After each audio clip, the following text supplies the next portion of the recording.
before this tour started, we were reminiscing. We were hanging out. We were just reminiscing about old funny stories that happened. And I was telling this story, and I was like, man, I should probably just tell this story on this tour because it's just such a great story. I'm going to tell you about our first time we ever went and met with a major record label. Has anyone ever heard of our manager, Cheese? Yeah! Cheese the man. Cheese is also Rome's father-in-law. Rome is married to our manager's daughter. Yep. Yeah. Gave him 3 little beautiful Mexican babies running around. Beautiful! So at this point, I had known Cheese for about a week. I had a friend of mine, you know, called me, I know this guy, he manages bands, he wants to manage you. Me and Jared were like, sure, like, we'll do with him, whatever, we had no idea what was going on. And at the time, I was selling weed, and I was giving my buddy an eighth a week, and he was letting me borrow his old shitty Dodge truck that had like one bench, like no seats in the back, right? One bench truck. And he called me, he's like, man, I got a meeting with this record label. It's one of the major record labels. I won't say it because if these people ever heard it, they'd be like, what the fuck? But he's like, you gotta come pick me up though, my car's in the shop. So I'm like, all right. So I pick Jared up, and then I drive to Long Beach, and I pick up Cheese, and we start driving to LA for our first meeting at a major label. And I get like 2 blocks away from Cheese's house, and he's like, man, you gotta pull over right now. And I go, why? And he says, I just shit my pants. Cheese is called Cheese for a reason. He is orange. He's a big man, and he is orange. He has orange skin. He has orange hair. He is the color of he's like the color of cheddar. So that's why so if you can picture that, and he's got a huge goatee. He just looks like Cheese, and he's like, shit my pants, right? Like, get out of 10. So I fucking red alert, pull off into the gas station, and he waddles in. And then like 2 seconds later, he waddles out. And we're like, that was very quick. And he's like, they do not have a bathroom. And we're like, oh. Like, get in, I'll fucking drive you to the next gas station. He's like, no, I'll take care of it right here. So I park at the pump, and the door's open. So he gets in between the truck and the door, right? And he grabs the paper towels. He drops trout down to his fucking shoes, and he's standing there with his pants at his ankles, paper towels, he's cleaning himself. And I'm like, man, I have one opportunity to do this, and I'm doing it. I pulled up 30 feet. I left him standing there, and he is chasing after a car with a handful of shitty paper towels. We let him get cleaned up as much as we can, and we're dying, right? And me and Jared are crying at this point. And he gets in, I'm like, I'll take you to the next gas station, I'll let you properly clean up. He's like, no. He's like, just go to LA, we're already late, I'll clean up when I get there. We're like, this guy is wild. So we get to LA, and we're standing there in the lobby for a couple minutes, and all of a sudden these big wigs come down. It's like 3 dudes in suits, they come walking down, right? They walk right up to us. And Cheese is staring right at me and Jared the whole time. He's looking right at us, and he goes, hey, I'm Cheese.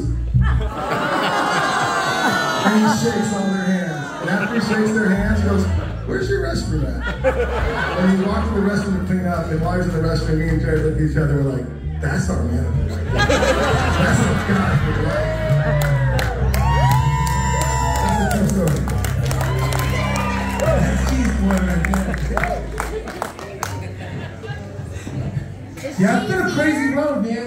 When I first got introduced to this whole scene, I'm from the Bay Area, Northern California, and I moved down to LA to go and make it big, like everyone else. And I met an engineer who owned a studio, and that guy's boss was Cheese, and Cheese's band would practice and rehearse and write songs in that studio, and that was the Dirty Head. And that was like the first time that I Rome and his brother lived in a van in the parking lot outside that studio. No joke.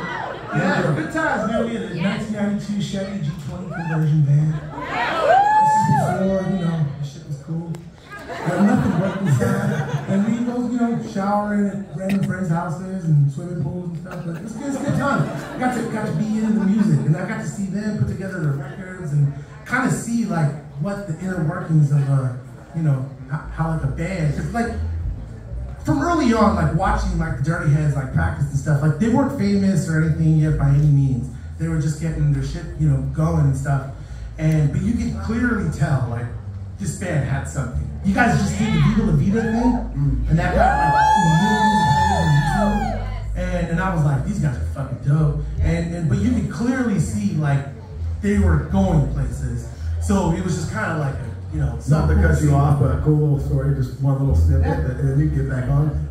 The other day, my son goes, "Hey Dad, I just heard your Viva La Vida song. That's a great song. You guys wrote that. That's a really good song." I was like, yes, just came into my head one day.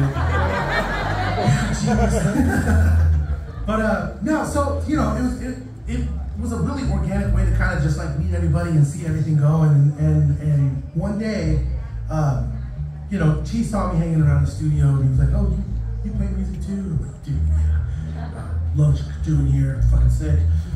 He's like, "You and the Dirty Heads should get together and like, you know, write a song or something." And then I texted Duddy, you know, I'm like, "Hey, you want to get together and write a song together?"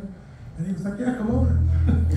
Yeah, he came over, Jared came over, I just started barbecuing in the backyard. We were hanging out, I grabbed an acoustic guitar and we were hanging and we started writing and we wrote "Lay Me Down." Yeah! My daughter was like 1 at the time. She was sitting in the high chair and she was crying. She hated that. Every time we start getting in the chorus, she would start bawling. Is this a bad song or something? But what's even wilder than that is right before this tour, I flew with my daughter out to Nashville and we started recording her album.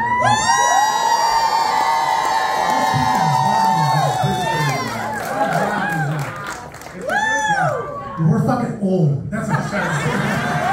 But hey, long story short, we wrote "Lay Me Down," and you know, before we knew it, Taylor started playing it, and you guys started calling it, so took that song and number one, and it changed our lives. It literally changed our lives forever. So man, thank you guys. We could not have done that without you. Now, please sing the second verse, because I'm going to take Jared's second verse. I actually did it pretty good. Help me out. We got somebody else.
Stuck up in the south.